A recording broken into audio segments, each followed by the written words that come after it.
एक बार की बात है। रमा की दो बहुएं थी, रश्मि और इंदु। एक को वो अपनी पसंद से लेके आई थी और दूसरी उसके खुद के बेटे ने पसंद की थी, जिसका नाम इंदु था। इंदु को उसकी सास पसंद नहीं करती थी और दूसरी बहू रश्मि को बहुत पसंद करती थी। रश्मि, इधर तो आओ। देखो, तुम्हारे लिए मैंने कंगन बनवाए हैं। अरे वाह मम्मी जी, दिखाओ। ये देखो, सोने के हैं। ये क्या मम्मी जी, इतने पतले से? ये भी कोई कंगन है? हमारे मायके में तो ऐसे कंगन नौकरानी भी नहीं पहनती। अरे, तू चिंता क्यों करती है? अगली बार इससे भी महंगे कंगन बनवाऊंगी तेरे लिए। अभी के लिए तो रख ले बेटा। चलो ठीक है, आप कह रही हैं तो। मम्मी जी, मेरे लिए आप कुछ नहीं लाई? हाँ, ये लो। इंदु बहुत खुशी खुशी बॉक्स खोलती है तो देखती है कि एकदम सिंपल सी लाल रंग की चूड़ियाँ होती है। इंदु सब कुछ देख रही होती है, उसे बिल्कुल भी अच्छा नहीं लगता, पर इससे इंदु की सास को कोई भी फर्क नहीं पड़ता। वो तो हमेशा उससे बुरा ही बर्ताव करती थी। इंदु, ये खाना कैसा बनाया है? क्या हुआ मम्मी जी? अरे, इसमें तो नमक ही नहीं है। नमक आपको मना है ना मम्मी जी, आपका बीपी बढ़ा हुआ था इसलिए। इंदु, तू मुझे मत सिखा, समझी? जैसा खाना सबके लिए बनता है वैसा ही खाना मेरे लिए भी बनाया कर।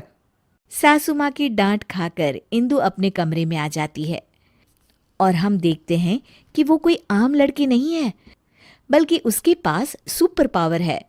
चुटकी बजाती है और कमरा अपने आप साफ हो जाता है। पर घर के सारे काम वो अपने आप ही करती थी। सफाई करना, कपड़े धोना, खाना बनाना, ये सब उसने बहू बनने के लिए सीख लिया था। इंदु, एक काम तुम ठीक से नहीं करती। अरे, मैंने तुमसे कहा था कि पीली साड़ी प्रेस करके रखना और तुमने लाल वाली कर दी। सॉरी मम्मी जी, घर में इतना सारा काम होता है, मुझसे गलती हो गई। कितना काम होता है सब दिखता है मुझे। तो फिर आपको ये क्यों नहीं दिखता कि रश्मि दीदी तो कोई भी काम नहीं करती? उससे तुम अपनी बराबरी मत करो, समझी? क्यों मम्मी जी, मैंने ऐसा क्या किया है जो आप मेरे साथ ऐसा बर्ताव करती हैं? तुम उसकी जगह कभी नहीं ले सकती। उसे मैं पसंद करके लाई थी और तुम मैं क्या मम्मी जी, रुक क्यों गई? तभी वहां रश्मि आ जाती है। तुम तो अनाथ थी, समझी? वो तो आकाश भैया पता नहीं कहां से तुम्हें पसंद करके लाए और हमारे ऊपर थोप दिया। इंदु को ये सब सुनकर बहुत बुरा लगता है और वो अपने कमरे में चली जाती है। फूट फूट कर रोने लगती है। इतने में अचानक उसकी माँ की रूह उसके सामने आ जाती है। इंदु, उठो बेटा। माँ, ये लोग मुझे बहुत बुरा भला कहते हैं। कोई बात नहीं बेटा, तुम आकाश से बहुत प्यार करती हो, इसीलिए तो इंसानों की दुनिया में रह रही हो। मैं तो तुमसे हमेशा से कहती आई हूं कि चलो यहां से अपनी दुनिया में। हाँ माँ, पर अब मुझसे बर्दाश्त नहीं होता। तो चलो मेरे साथ वापस हमारी अपनी दुनिया में इंदु। हाँ माँ, मैं आपके साथ ही जाना चाहती हूँ। तुमने सच में मन बना लिया है ना बेटा? हाँ माँ, मैं आपके साथ ही जाऊंगी। इंदु अपनी माँ के साथ वापस जा ही रही होती है कि तभी उसे कुछ बुरा होने का एहसास होता है। एक मिनट माँ, मुझे लग रहा है कि कुछ बुरा होने वाला है। इंदु भागते भागते बाहर आती है तो देखती है कि सासू माँ सीढ़ियों से उतर रही होती है और उनका पैर फिसलने ही वाला होता है। तभी इंदु बहुत तेज भागती है और आके सासू माँ को बचा लेती है, पर इसमें इंदु को चोट लग जाती है। मम्मी जी, आप ठीक तो है ना? आपको चोट तो नहीं आई मम्मी जी? इंदु की ये बात सुनकर सासू माँ को एहसास होता है कि इंदु कितनी अच्छी है और उनका कितना ख्याल रखती है। खुद क्यों, अगर तू न होती तो न जाने क्या होता। नहीं नहीं मम्मी जी, जब तक मैं हूँ आपको कुछ नहीं होगा। मुझे माफ कर देना बहू, मैंने हमेशा तेरे साथ बहुत बुरा बर्ताव किया। अरे नहीं मम्मी जी, प्लीज आप इस तरह माफी मत मांगिए। इंदु, इधर तो आओ बहू। जी मम्मी जी। ये लो तुम्हारे लिए। ये क्या है मम्मी जी? इंदु बॉक्स खोलती है तो उसमें सोने के कंगन होते हैं। मेरी फेवरेट बहू के लिए एक तोहफा। इंदु खुश हो जाती है और अपनी सास के गले लग जाती है। थैंक यू मम्मी जी।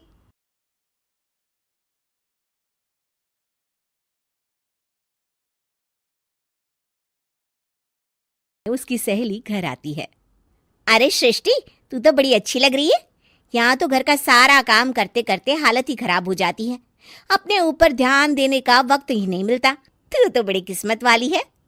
सृष्टि इस बात से हमेशा खुश रहती थी कि उसे एक अच्छा ससुराल मिला है। लेकिन एक दिन रंजू बहन की दूर की मौसी उसके साथ रहने आती है। अरे तू क्यों सारा दिन घर का काम करती है? बहू को बोला कर घर का काम किया करे।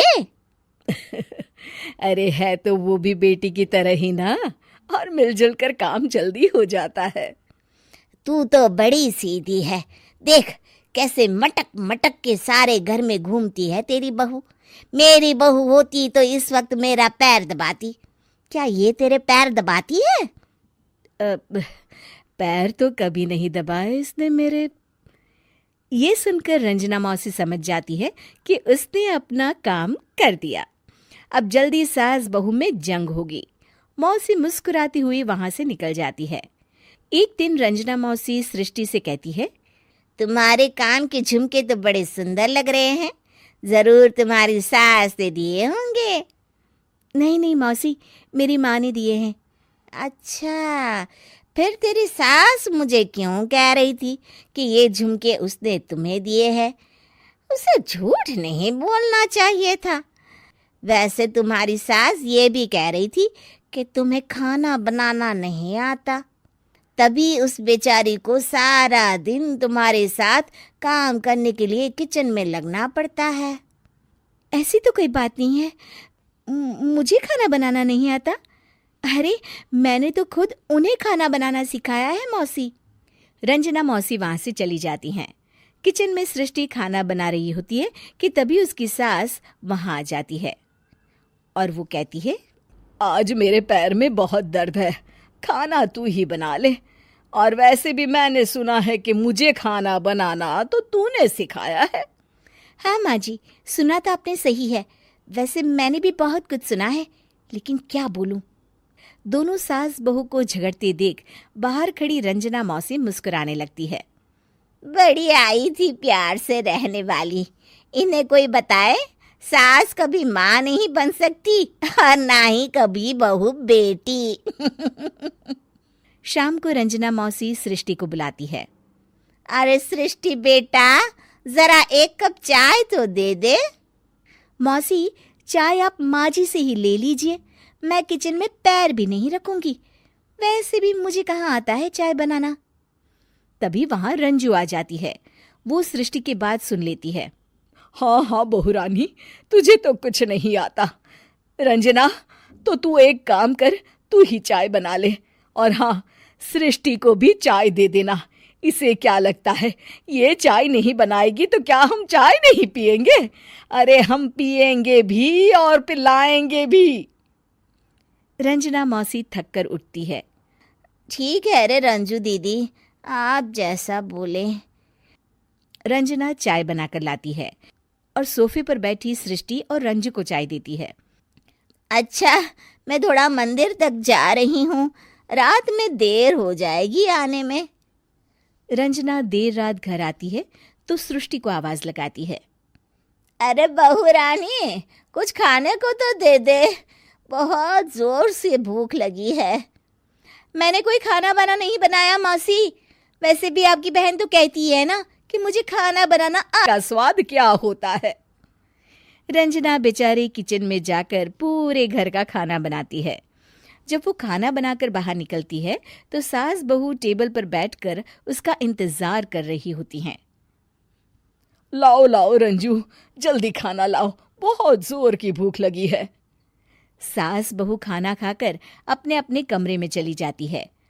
अगले दिन सुबह रंजू रंजना के कमरे में जाती है। अरे रंजू, अभी तक सो रही हो? जरा नाश्ता तो बना दो।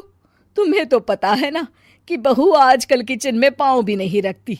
पता नहीं किसने उसके कान भरे हैं। चलो अब उठो और नाश्ता बनाओ। और हाँ, सृष्टि को भी दे देना खाने के लिए। अरे उसे भी तो पता चले कि हमारे घर का नाश्ता कैसा होता है। मैं नीचे जा रही हूँ, जरा जल्दी वक्त पर आ जाना। हाँ। रंजना नीचे उतरती है और उसके हाथ में सूटकेस होता है। अरे रंजू, कहाँ जा रही हो? नाश्ता नहीं बनाओगी? अरे मौसी, बहुत जोर की भूख लगी है, नाश्ता अभी तक नहीं बना। अरे मैं कुछ नहीं बनाऊंगी, मैं तो घर जा रही हूँ। तुम सास बहू के चक्कर में मेरी तो कमर ही टूट गई। अरे अरे मौसी, कहाँ जा रही हो? तुम चली जाओगी तो हम सास बहू को खाना कौन खिलाएगा? रंजना मौसी भागते हुए कहती है। अरे मेरे बस की नहीं है, मुझे माफ करो, मैंने तो गलती कर दी तुम दोनों के बीच में झगड़ा लगाकर। रंजना मौसी के जाने के बाद रंजू सृष्टि से कहती है। बढ़िया आई थी हमारे बीच लड़ाई लगवाने वाली। अरे कौन कहता है कि सास माँ और बहू बेटी नहीं बन सकती? सही कह रही है माँ, अगर ऐसे भड़काने वाले लोगों से दूर रहा जाए तो हर सास माँ और हर बहू बेटी बन सकती है। अनबन हो गई थी। तब से ही तीनों एक दूसरे से मुंह फुलाए रहती थी। ना कोई सीधे मुंह किसी से बात करती, ना किसी का कहना मानती। पड़ोसी भी इस बात को जानते थे और जाने कैसे कैसे बातें भी करते। इसीलिए सासू माँ ने तीनों बहुओं को तुरंत अपने कमरे में बुलाया। मैं कई दिनों से देख रही हूँ, तुम तीनों अलग अलग सारे काम कर रही हो। ये सब नहीं चलेगा, तीनों को मिलकर ही काम करना पड़ेगा।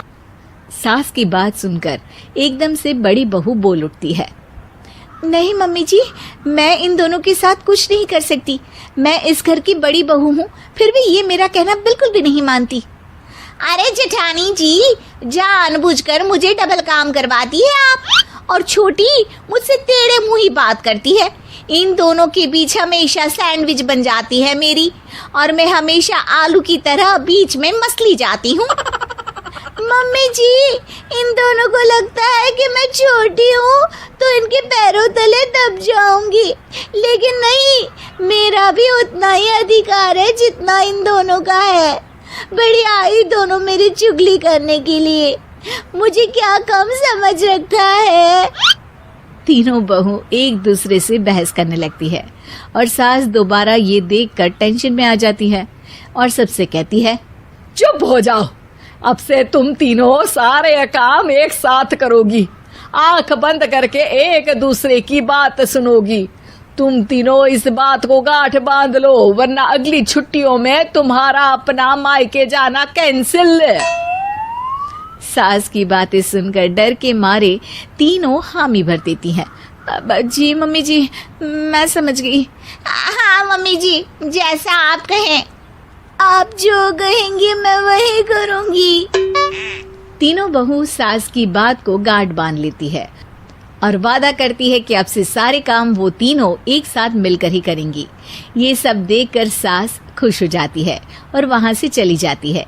नीचे जाकर वो देखती है कि घर में शर्मा जी आए हुए होते हैं। सास जोर से आवाज लगाकर कहती है। अरे बहू, जरा चाय बनाकर तो लाना, शर्मा जी आए हैं। सास की बात सुनकर तीनों बहू तुरंत किचन की ओर भागती है और चाय बनाना शुरू कर देती है। मुझे तो एकदम मसाले वाली कड़क चाय पसंद है, तो हम शर्मा जी के लिए मसाले वाली चाय ही बनाएंगे। अरे नहीं दीदी, गर्मी के मौसम में मसाला चाय कौन पीता है? मैं तो शर्मा जी के लिए इलायची वाली चाय ही बनाऊंगी। ये कैसी बात कर रही हैं आप दोनों? मेरी मम्मी ने सिखाया है कि मेहमान को ज्यादा दूध और शक्कर वाली चाय देनी चाहिए, वरना वो घर वालों को कंजूस समझते हैं। तो मैं तो शर्मा जी को ऐसी ही चाय दूंगी।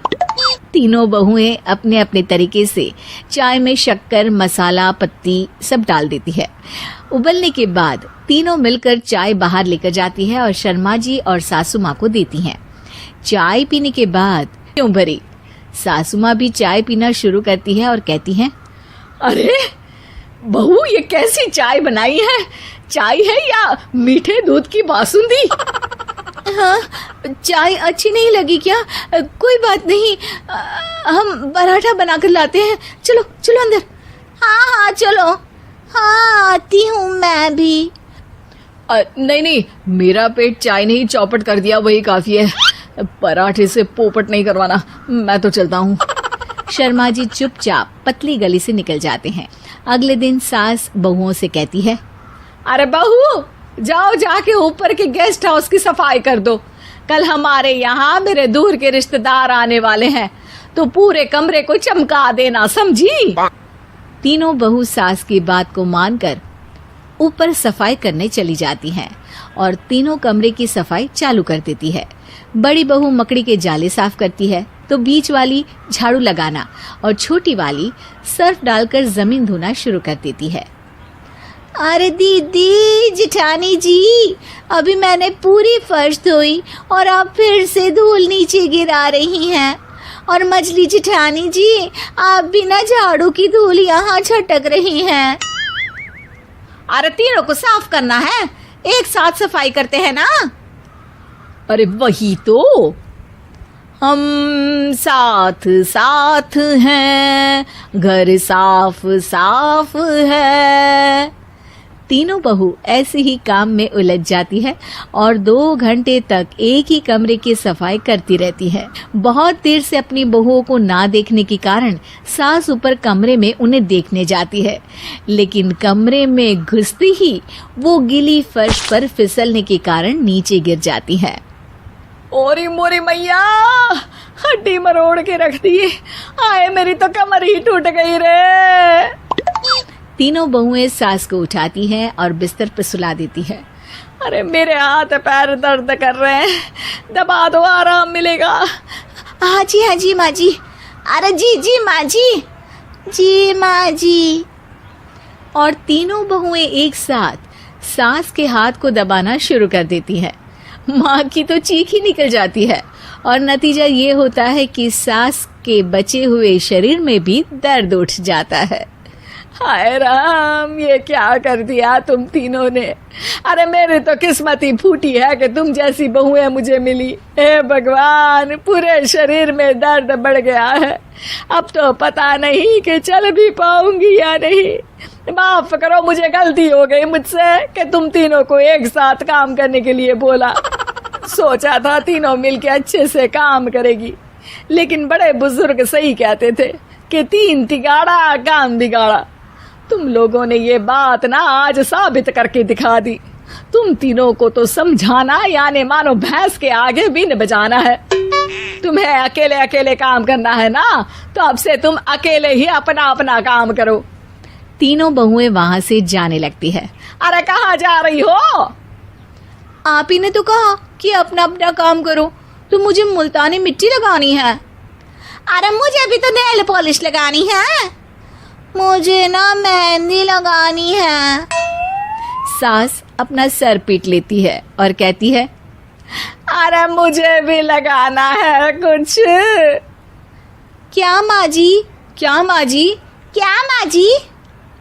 तुम्हारे घर वालों को फोन, तुम्हारी हरकतें बताने के लिए।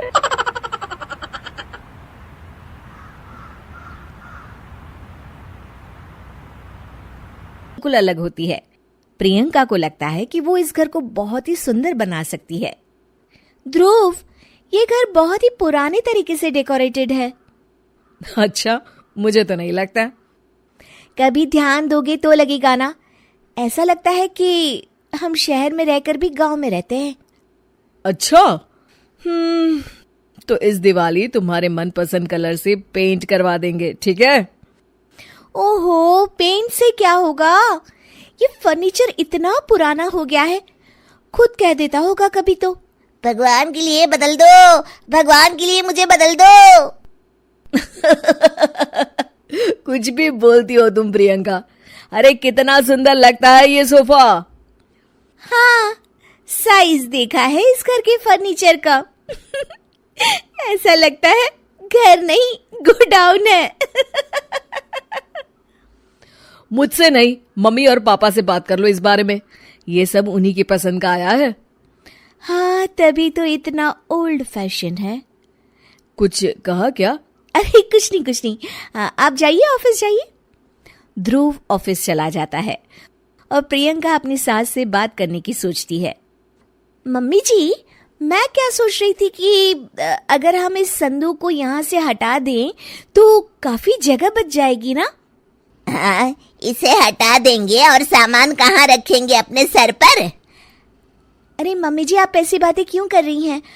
देखिए ना, उसमें से एक भी चीज तो काम की है नहीं, तो क्यों ना हम उसे बेच दें।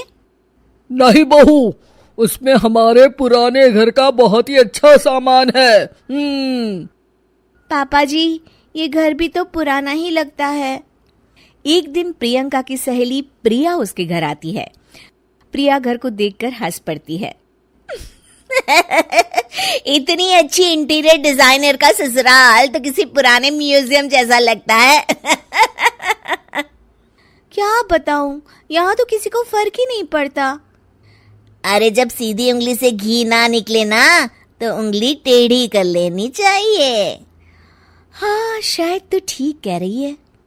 अगले दिन प्रियंका की सास सोफे पर बैठी होती है तो देखती है कि सोफे का कपड़ा नीचे से फट गया है।